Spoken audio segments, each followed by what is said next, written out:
Capítulo 2933 Primeiro passo, parte 1. A Kala poderia ter suspeitado que era uma armadilha, se o bilhete não contivesse detalhes sobre ele que somente Dav poderia saber. Além disso, sua presença foi solicitada, não exigida, e o mensageiro misterioso disse que não tinha a obrigação de comparecer e que se a Kala decidisse deixá-los esperando, eles entenderiam. O antigo Ranger tinha quase uma certeza de que era realmente Dav, o que lhe causou uma mistura de medo e antecipação. Antecipação porque ele estava ansioso para fechar aquele capítulo de sua vida de uma vez por todas e seguir em frente. Medo porque ele tinha medo de que toda a sua autorreflexão e determinação desmoronassem no momento em que a visse. O relacionamento deles tinha começado mal, desenvolvido estranhamente e terminado abruptamente. Isso e as atrocidades que eles cometeram juntos deixaram a Kala em um lugar muito ruim. Ele olhou ao redor da ampla sala única que compunha a taverna, seus olhos demorando-se mais uma vez no balcão do bar. Várias torneiras em formato de dragão decoravam a parede leste e, ao puxar uma pequena alavanca, pareciam exalar cerveja em vez de chamas de origem. Depois de nomear o estabelecimento, o dono tinha se dedicado totalmente à marca. Uma lei não escrita do Império afirmava que todas as reproduções de dragões tinham que representar uma única escama ou o corpo inteiro. Montar a cabeça ou garra de um dragão em uma parede, não importa se falsa, era semelhante a sair por aí implorando pela surra da vida inteira. Portanto, as torneiras eram apenas a parte final do dispositivo em forma de dragão que trazia a cerveja dos barris escondidos atrás do balcão. A Kala achou que elas eram mais do que cafonas, mas mais de um novo cliente ficou boquiaberto com o engenhoso efeito visual. O fluxo de cerveja era intenso e exigiu a habilidade do barman para encher uma caneca sem sujar o chão. O rangido repentino anunciou a abertura da porta da frente, fazendo a Kala e os clientes entediados se virarem para dar uma olhada no recém-chegado. Era uma mulher na casa dos 20 e poucos anos com a pele pálida do povo do Império. Ela tinha cabelos loiros, olhos azuis e feições tão simples que não valiam uma segunda olhada. Ela usava um manto pesado com um capuz grande que ela removia apenas pelo tempo necessário para que todos pudessem dar uma boa olhada nela e se certificar de que ela não era uma criminosa procurada. Apenas o estrangeiro peludo e desleixado parecia encantado com sua aparência. No momento em que ela educadamente perguntou se o assento na frente dele estava livre e sentou-se à sua mesa, todos lhe desejaram sorte e voltaram aos seus negócios. Como você me encontrou? Mesmo com um hospedeiro diferente, mesmo com a mulher morta-viva usando escultura corporal para se parecer com uma górgona comum, a Kala conseguia reconhecer Davna em qualquer lugar. Eu procurei em suas memórias por uma pista sobre onde você pode estar e deixei mensagens em seus lugares favoritos no deserto, no Império e no Reino. No entanto, os alarmes que eu configurei nunca foram ativados, então presumi que você não tinha encontrado nenhum. Eu não fiz. A mulher Aurora corou de vergonha, trazendo um tom fofo de rosa para sua palidez. Eu tenho evitado todos os lugares onde estivemos juntos. Muitas memórias. Quanto à sua pergunta, eu trapaceei. Você ainda usa meu equipamento, lembra? Entre seus encantamentos, há um feitiço de rastreamento que me permite saber sua posição o tempo todo. Ela fez uma breve pausa antes de acrescentar. E sua saúde? Que apropriado. Ele disse com um suspiro enquanto gesticulava para o garçom anotar o pedido de seu convidado. Você nos separou sem meu consentimento e me jogou no Império antes que eu pudesse me recuperar do choque da separação. Agora, depois de meses tentando e falhando em falar com você, você marcou a data e o local do nosso reencontro. Parece que nosso relacionamento continua se movendo no seu ritmo e com total desconsideração pelo que eu quero. Dava recuou como se tivesse levado um tapa, sabendo que a Kala estava certo. Por um lado, ela podia ouvir a amargura na voz dele e a raiva bem disfarçada por trás dela. Por outro lado, o fato de ele estar convidando-a a pedir comida em vez de gritar a resposta na cara dela e sair do dragão barril era um bom sinal. Se ele quisesse se livrar de mim rapidamente, ele não se incomodaria em fazer uma refeição juntos. Ela pensou enquanto Zippo pedia para si mesmo primeiro, já que ele só tinha bebido enquanto esperava.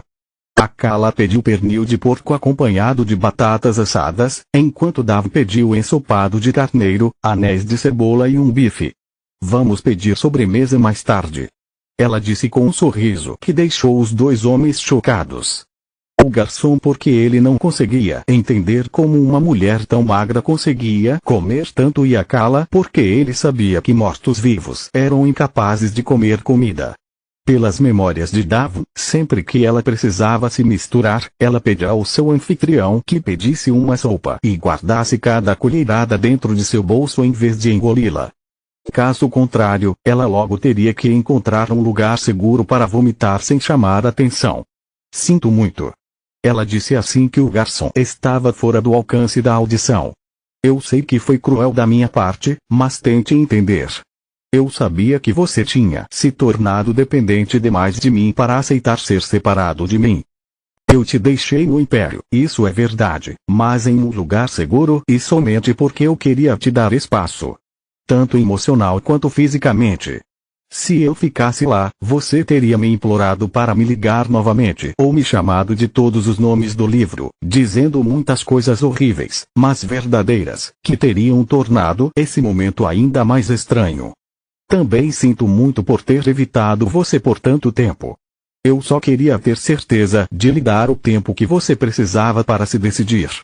Eu queria visitá-lo todos os dias, mas eu sabia que se você me mandasse embora pedindo mais tempo, isso teria partido meu coração. Não estou tentando justificar minhas ações.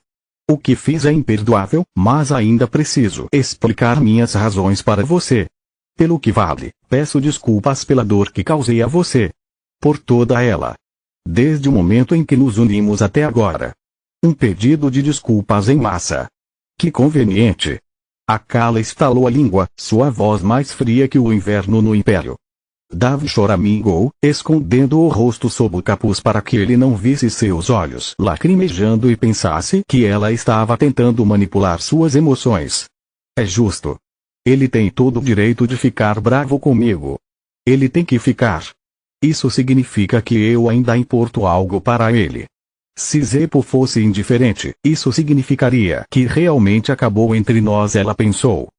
Desculpas aceitas. Ele disse depois que o silêncio entre eles durou até o garçom chegar com os pratos e ir embora. Mas não porque eu te perdoei. Só porque você está certa.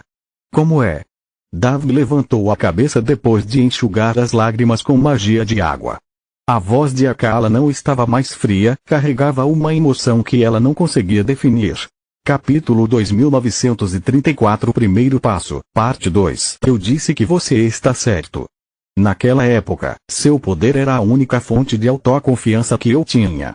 Eu nunca teria aceitado quebrar nosso vínculo porque estava com muito medo de que, sem você, eu voltaria a não valer nada. Você também fez a coisa certa ao me deixar em um quarto de hotel enquanto eu estava inconsciente. Quando acordei, eu queria me conectar com você de novo e te bater na mesma medida. Eu precisava da distância para dar uma boa olhada em mim mesmo sem nada e ninguém afetando o meu julgamento. Caso contrário, eu ainda estaria tentando jogar a culpa dos meus erros em você com a desculpa de que não sei onde eu termino e você começa. Akala baixou os olhos envergonhado, pensando em suas vítimas. Admitir ter sido um homem mesquinho e egoísta que matou os Rezars que o tomaram como um deles só para mimar seu próprio orgulho inflado e ferido foi difícil. No entanto, perceber que ele nunca poderia encontrar uma maneira de fazer as pazes foi muito pior. Ele pensou inúmeras vezes em se entregar. Como um traidor condenado do reino, ele teria sido submetido a uma morte dolorosa digna de seus crimes, mas isso não resolveria nada. Suas vítimas permaneceriam mortas e ninguém, exceto Nalrond, seria melhor por isso. Talvez. Akala também havia considerado se render ao Rezar, mas, novamente, sua morte teria dado a Nalrond uma curta satisfação, se não nenhuma. Ele considerava Davi tão responsável quanto Akala e o Rezar não encontraria paz com uma vingança incompleta. Além disso, embora a espera tenha sido dolorosa para mim, ela me permitiu ter certeza de que estava tomando minha decisão por mim, não por você. Vê-lo ou mesmo ouvir de você antes de completar minha recuperação teria me destruído. Ele respirou fundo, apertando o nariz enquanto as memórias das vidas que ele havia salvado durante a batalha pelo Grifão Branco fortaleciam sua determinação. Nenhum deles sabia seu nome, nem Akala lhes deu tempo para sequer dizer obrigado. Não havia redenção nisso, mas havia mudança.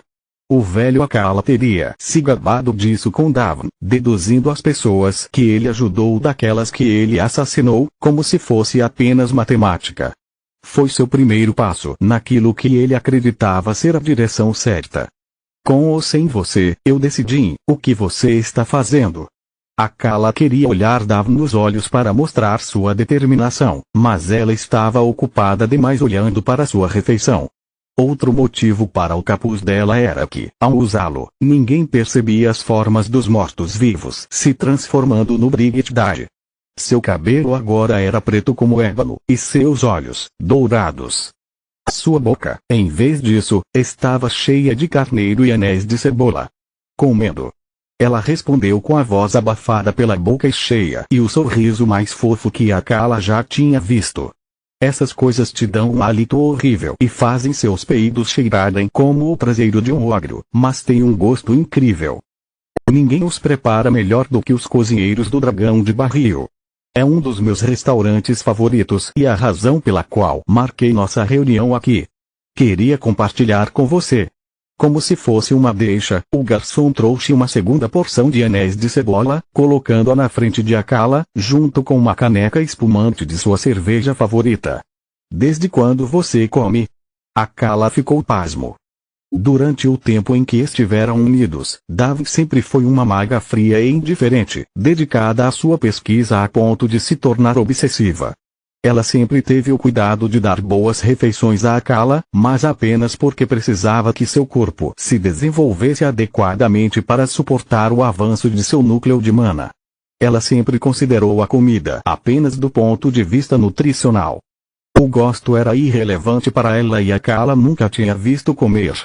Até mesmo seus sorrisos eram algo raro que ela trazia apenas para ele somente depois que seu vínculo se transformou em um relacionamento. Por um tempo agora. Davin mastigou e engoliu rapidamente, percebendo quão boba ela soava com a boca cheia.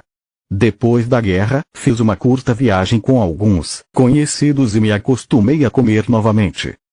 O que Akala estava notando era o eco persistente de Nika e o que sua ligação com o cavaleiro havia ensinado a Davin. O vampiro nunca tinha estado vivo, então o gosto da comida, qualquer comida, era uma novidade incrível. Davin comera por Nika, associando aos vários pratos a alegria que a jovem vampira sentia ao saboreá-los pela boca do cavaleiro. As duas mulheres tinham sido uma combinação ruim, mas a personalidade borbulhante de Nika tinha sido uma lufada de ar fresco. Davin era uma reclusa, acostumada a se relacionar com pessoas brilhantes, mas poderosas. Indivíduos famintos que a ajudariam a promover sua agenda. O vínculo era apenas o meio para um fim e conhecimento mágico era a única coisa que ela levaria de um hospedeiro para o próximo. Com Nika, em vez disso, Davin se lembrou de como apreciar a beleza de Mogar e de parar e apreciar as pequenas coisas, como uma boa refeição. Ela não tinha necessidade de comer, ela fazia isso porque gostava. Assim como ela sorriu, mas porque estava feliz por se reunir com Akala. Havia tantas coisas que ela queria dizer a ele, mas ela as estava engarrafando dentro de si, com medo de afogá-lo em tagarelice. Akala ficou surpreso, olhando para o cavaleiro como se a visse pela primeira vez. Seus olhos se moveram dela para o prato de anéis de cebola e então para a cerveja, ponderando o que fazer. A hesitação dele transformou o olhar expectante dela na expressão triste de um cachorrinho que teve a atenção negada, então ele deu uma mordida para satisfazê-la. O anel de cebola tinha um gosto incrível, assim como a cerveja. Você gostou? Ela perguntou com receio. Muito. Está delicioso, obrigado. Suas palavras soaram sinceras, mas sua expressão era claramente envergonhada. Desculpe, estou interrompendo você sem parar com minhas bobagens. O que você estava dizendo? O rosto de Akala endureceu novamente, fazendo seu estômago dar um nó. Que eu decidi meu caminho e que vou segui-lo, com ou sem você. Ele respondeu enquanto empurrava o prato e a caneca para longe, fazendo Davin sentir como se ele estivesse fazendo o mesmo com ela. Eu sei que você é velho demais para algo como culpa e arrependimento, mas eu sou humano. Não posso simplesmente fingir que nada aconteceu e esperar que o passar dos séculos apague minha memória. Eu era uma pessoa horrível muito antes de te conhecer. Nosso vínculo simplesmente me permitiu fazer o que sempre quis fazer. O que me impediu até aquele momento não foi moral ou consciência, apenas o medo das consequências. Eu não te culpo pelo que você fez comigo ou com as pessoas que matamos, apenas eu. Eu sou aquele que aceitou se ligar a você, mesmo sabendo o preço que isso implicaria. Como um ranger, eu estava bem ciente de como o objeto amaldiçoado opera, eu simplesmente não me importava. Continua no próximo vídeo.